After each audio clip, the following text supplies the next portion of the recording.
When we feel down, we often stop looking for opportunities to be happy, and we spend time focusing on what is the problem.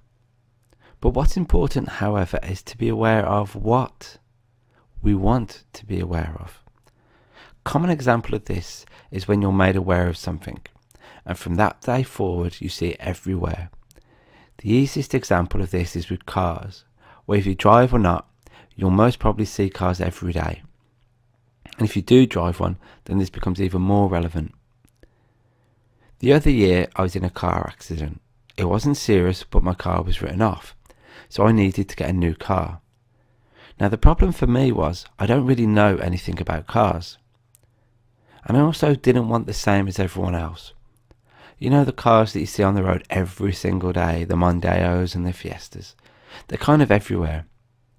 But I'd seen a car only once or twice that I liked the look of. So I chose that. I thought it was a bit different and I liked the idea. So just guess what happened the day after I bought it.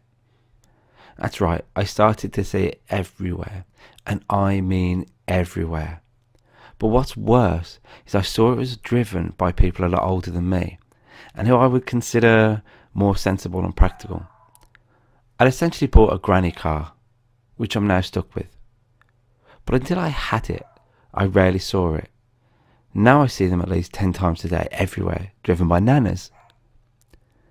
So when you have something, you tend to see it everywhere, and the same when you don't. It becomes something rare and hard to find. So when you're feeling low and a bit down, that can take over your viewpoint of the world. You only see the negative, and you stop seeing the good things in your life.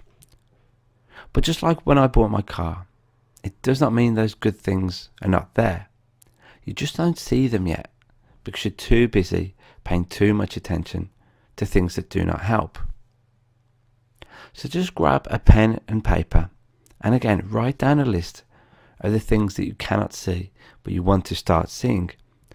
Don't write down any negatives, because you can already see those. We need to bring your attention to the positives and the things you want to start seeing. When you have your list, some of these things you can start working towards right this very minute. Others may take time and effort. But now that you've written them down, and now that you can start to see them, this means that you can find a way to experience them.